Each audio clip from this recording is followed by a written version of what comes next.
Well, welcome back to the cave talk. I'm gonna try and keep this not get too unhinged here. We binge and remain unhinged. We've been going over a couple of different things here with the dynamic cycle of power, right? So that concept. Hopefully you can hear me. Or maybe get a microphone for this stuff in future, but we'll just keep it. We'll keep it grassrooted for the time being. Keeps it honest. That cycle that I put up earlier, at least we'll put it in like the beginning of this video. This is just another installment on it. So the idea is that just not the idea, the concept that I want to get across here, or it is an idea, right? Because this is the base of communication, right? If I have an idea or you have an idea that you or I need to get across, we both have to have attention to each other, right? So, and I think it's relevant. We both have to have each other's attention. I'm like, oi, I need your fucking attention so I can get this idea across. Then you gotta gauge distance, right? So that's the basic mechanism for communication.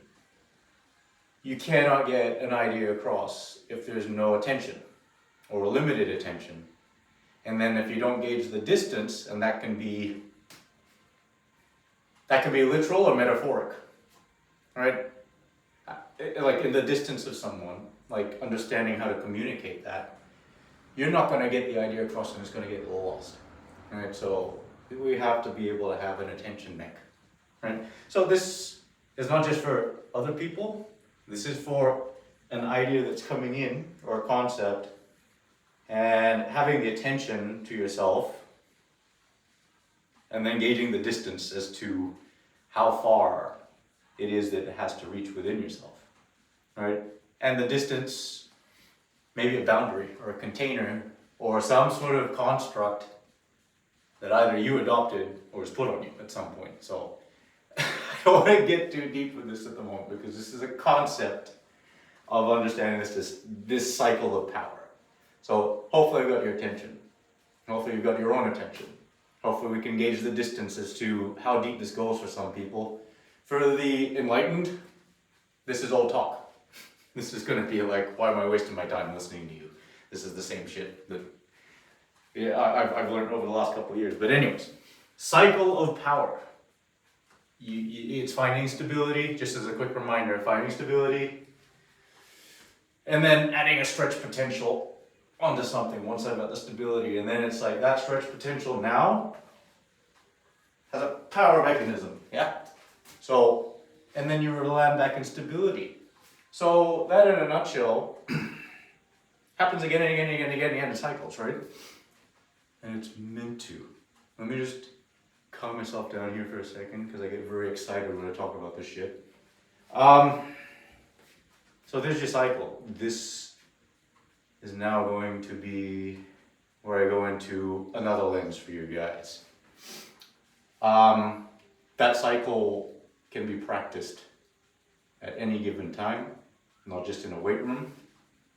This is a basic recipe for life and to keep yourself out of pain. Yeah, so I want to look at this in a mechanical lens, because that's kind of how it starts. When you're dealing with this, you're dealing with matter. And matter matters, right? So you can't cheat it. There are laws to abide or you get fucked. It's as simple as that. So, when you are still, and I mean by still where your chassis is fixed. We're not moving here. This is extremely mechanical, right? So you can treat it as such, right? So I might find stability here, I might find stability here, I might find stability here, before I create some sort of stretch potential, before some sort of power delivery starts to happen. This is where, like, you can create mini sequences, like the body behaves like a machine. It's a bunch of gears. You know, it's a bunch of levers, it's a bunch of pulleys. It behaves much like this when we're not moving. The whole game changes the second that, like, well, I'll put it toward you. I'll put it toward. I said it in my last video. Right? The pathway of how my shoulders are going to move. I'm just going to put this for reference so you understand that. I have a lot of individually segmented controls that I can count in a rhythm of what my shoulders are doing relative to the rest of my body here, to the movement. So let's just count. 1, 2, 3, 4, 5. My scapula went into five notches on a gear in order for this to come over my head. 6 now that I've come across there. 7. 6, 7. Now to come back down. 8, 9, 10. So you have structural waypoints of how your body can sequence. We just looked at my scapula. We didn't look at what my spine was doing, what the hinges of my joints were doing down to the ankles and the toes and everything else. They are all inclusive, right? But to keep it simple, just to understand the concept, that's what happened here. That evolves the second, I'm not going to be able to do this with it, you are here. And the entire body has to move. The entire body of mass, the entire body with all the joints are now directed towards a direction at a certain speed. We don't negotiate this. You have to deliver it. There's a difference now. So these are the competencies that need to be differentiated. Being able to do this in a controlled environment only gives you the waypoints, and it clears out the safety measures of your nervous system to be able to execute these things and send it in a direction. If you want your body to last, now bear in mind this has been my empirical research in myself, right? And with all the other clients. Like, if you want your body to last and you want to experience play, which I believe has potential to be indifferent between like play and actual seriousness. It's the same shit, the same DNA, the same genesis point, right? The same genesis point is there. You know, it just meets the demands of the utilities of life. Life is going to reach you sometimes, and you're going to have to reach out sometimes. That is communication, right? So a valid and solid structure, a chassis, right? Just defining what that is now, that houses everything that keeps you connected to the ground, is critically important to be able to house the direction of force that you need to travel in or meet, right? Because you will have to create resistance and you will have to meet resistance. You're not going to do it here in this training wheel lens, because we're designed to move, not just to stand and stay stationary. And this is, again, it's a concept builder, and some of you are going to get it, some of you aren't to begin with, but you know, if you take your traditional exercises and you look at the movements that are involved, your Monday to Friday, your split ways of working out and applying stress on your body and adapting to it, is mostly like you can do your entire workout on a tile, right? Given that I have a bench, right? I can get underneath this thing and I can do chest day without even moving my body, right? So I'll get in a bench and here's my chest day. Let's do shoulders. Here we go. I'm still on the same tile. Here's my back day, all right? What else? Oh, leg day, that's right. I can get underneath the squat and deadlift it, right? So that has its purpose, it has its timing. It's essential to do that shit. I have no problems against it, given that you have an actuation switch to kind of going, now we're competent in doing this. Because too much of that without any of this, or too much of this without any of that, starts to change the ratio, and your structure forms to the loads it's subjected to. Right? So this cycle is critically important. Right? If your cycle is just staying mechanical within the segments that carry through a series of movements without your feet and everything else conjoining to be able to direct these forces, it's going to start. Your boundaries, which is a container for your freedoms, is going to start getting smaller and smaller, right? The risk of injuries, right, and your quality of life, injury risk is going to go up, and your quality of life is going to go down. Ask anyone that has, I'll keep it simple, like a lower back pain, a lower disc pain, and ask them, or you might ask yourself how happy you are in life right now. You know? And I can laugh at that because I'm not laughing at you. I have been there. I've fucking been there. That's where a lot of these mental models and frames of my opinions, ideals, have come from. They've come from that shit fucking place that I've been in. And no one put me there. I was trying to do the right thing. Until I realized, like, oh, there are actuations to being able to move well, right? So this is one part of the thing, right? So we need to be able to understand how to create this cycle and continually balance them, you know? You have to, I wouldn't say balance, you know, you have to understand how the mechanism there so you can flow. And within a flow, you get creative, and within a flow, you can play. But there has to be some sort of a scaffold, and the scaffold is in here. It's in here, and it's in a desire to be able to create, you know? And when you have a system that works that way, you can do all that shit, you know? You can do all of that, and you're capable. And that type of confidence, it can't be fabricated. No, that word, because you are designing via your agency. So I wrote a fucking book on it.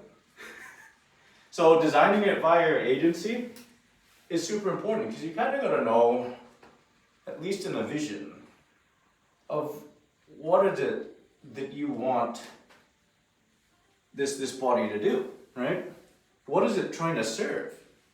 To not some degree, to the entire invariable degree of stuff. It's like, this serves everything that you're going to do from day one all the way to the end of it, right? So, if you haven't considered that your body is highly sensitive to the inputs that you bestow on it yourself or to the environment that's around you, I would get you to consider so. Right? To make sure that, like, you're understanding that, like, the way that you stress adapt is how you're going to live your life. Right? We have resistance layers of our body. Anything directly to the outside world, anything that you can see, this is the bodybuilding muscles, the bro ones, right? Hypertrophy ones, you know, the ones that you like getting a pump with, right?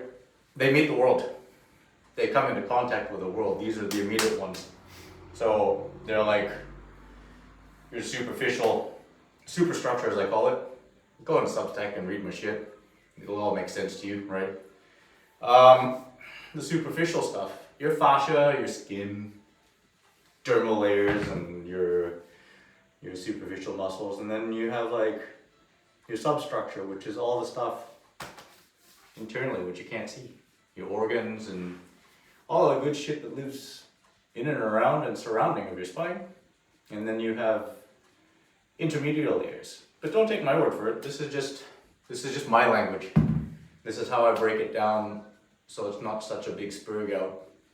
Makes it simple. I don't want to try and sound smart here. I want it to sound applicable, so you get the concept and know how to navigate it, how to drive this thing, right? So they all have different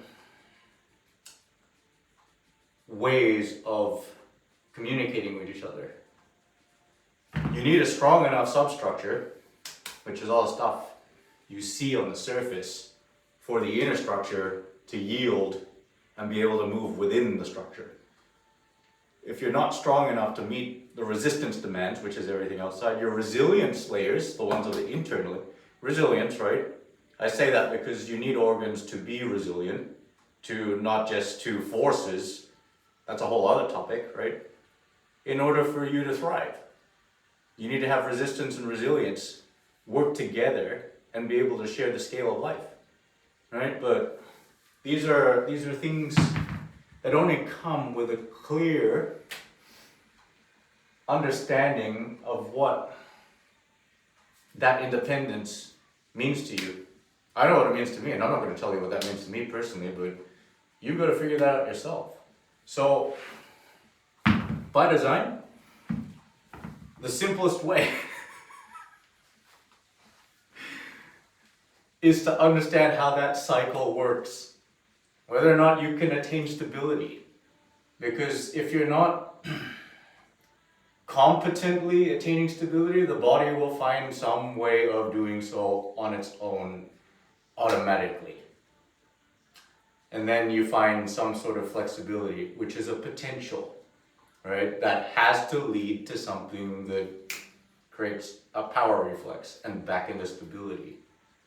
So, even your stretching, which is great, sometimes doesn't lead into a power potential. Nor do you stretch when we're going through that mechanism where you have to go directionally. We'll just frame it that way. Where your mass has to commit to a direction and everything follows, right? Your stretching at that point matters. And that's not dynamic stretching, right? I'm just calling a frame of this thing. Dynamic stretching is helpful to understand ranges of stuff, but you're not doing it as you're moving. You have to commit your entire mass to something in that direction. I'm repeating myself again for the concept here. And then it becomes something else. It takes on a whole other property. That adaptation point, for humans to go back to that again, is what I see is missing. So this dynamic cycle of power is critically important. Your baby steps are first understanding how to do the mechanisms and understand how these sequences work. Here. Which half of you guys are already doing. But the focal point's less about your structure, and it's more about just getting the pump, bro. So learn these things along the way and respect what you're building and why you're building them to begin with. What's it for? How long is it going to last? Because, you can reach strength, mobility, flexibility, and power in a lot of different ways. But like anything in life, is the cycle you're using it crashing out and you're having to restart the whole thing again? Or is what you're building sustainable till your last days? I don't know. You gotta figure that out. And I'm here to help you.